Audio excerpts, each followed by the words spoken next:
नांदेड जिल्ह्यातील मुखेड तालुक्यात अतिवृष्टीमुळे पूरपरिस्थिती निर्माण झाली। लेंडी धरण परिक्षेत्रातील हसनाळ, रावणगाव, भेंडेगाव यांसारखी गावे पाण्याखाली गेली आहेत।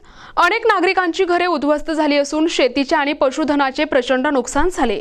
अशा गंभीर परिस्थितीत केवळ पाहणी दौरे आणि फोटो काढण्यात वेळ घालवणाऱ्या नेत्यांवर बसव फाउंडेशनचे संस्थापक अध्यक्ष राहुल भाऊ नावंदे यांनी जोरदार टीका केली आहे। पत्रकार परिषदेत बोलताना राहुल नावंदे म्हणाले की जेव्हा नागरिकांवर संकट येते तेव्हा नेत्यांनी केवळ बांधावर उभे राहून फोटो काढण्याऐवजी प्रत्यक्ष मदतीसाठी पुढे यायला हवे।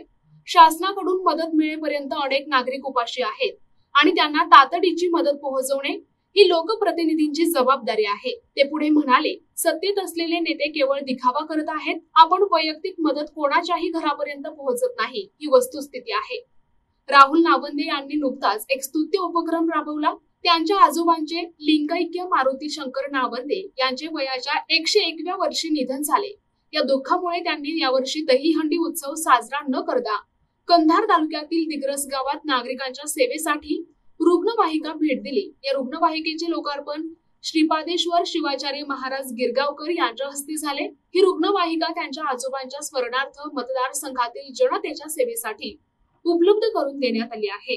या कृतीतून राहुल नावंदे यांनी मदतीसाठी शब्दांपेक्षा कृती अधिक महत्त्वाची असते हे दाखवून दिले। त्यांचे हे कार्य नागरिकांच्या सेवेसाठी तत्पर राहण्याचा आदर्श निर्माण करते। यावेळी बसव फाउंडेशनचे पदाधिकारी आणि नावंदे यांचे मित्रपरिवार उपस्थित होते। गेल्या अनेक दिवसांपासून बसव फाउंडेशन मार्फत अनेक सांस्कृतिक उपक्रम राबवण्याचा कार्यक्रम हा मुखेड तालुक्यामध्ये आपण घेत असतो। गेल्या 2 वर्षांपासून आपण दहीहंडीचा कार्यक्रम सातत्याने या तालुक्यामध्ये घेत होतो, परंतु यावर्षी 15 ऑगस्ट रोजी माझे आजोबा वारल्यामुळे आणि आपल्या तालुक्यावर नैसर्गिक संकट आल्यामुळे यावर्षी आपण दहीहंडीचा कार्यक्रम रद्द करून त्याऐवजी आपल्या तालुक्याला रुग्णवाहिका आपण आपल्या बसव फाउंडेशनच्या माध्यमातून दिलेली आहे। त्या रुग्णवाहिकेचा एक शुद्ध हेतू असा आहे की सर्वसामान्य गोरगरीब जे पेशंट असतात, जे रुग्ण असतात, ज्यांना इथून नांदेड पर्यंत किंवा इथून हैदराबाद पर्यंत, लातूर पर्यंत जायची सोय त्यांना व्यवस्थित राहत नाही, अशी आपण ऑक्सिजन असलेली एक रुग्णवाहिका त्याचं लोकार्पण काल दिग्रस येथे केलेलं आहे।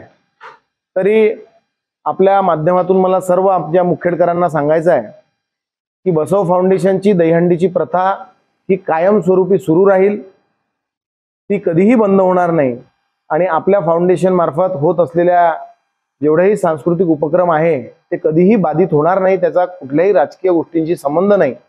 म्हणून कृपया करून आपण या वर्षीसाठी मी दहीहंडी घेऊ शकलो नाही त्याबद्दल मी आपली माफी मागतो, परंतु आपल्यावर आलेल्या नैसर्गिक संकटासाठी आपण एक रुग्णवाहिका आणू शकलो हे सुद्धा एक चांगली गोष्ट आपल्या तालुक्यासाठी आहे।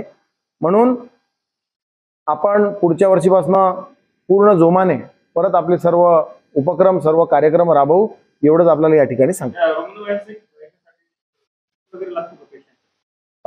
जेवढं तुम्हाला खर्च बेसिक लागेल ती सेवेसाठी रुग्णवाहिका आहे। त्या रुग्णवाहिकेला कुठलाही अवाजवी खर्च नाही। जेवढा तुम्हाला दवाखान्यापर्यंत पोहोचेपर्यंत जे तुम्हाला त्यात तेल लागेल किंवा तुम्हाला ऑक्सिजनचा वापर होईल तेवढाच खर्च तुम्हाला त्याच्यात द्यायचा आहे, इतरत्र कुठलाही खर्च त्याच्यामध्ये नाही।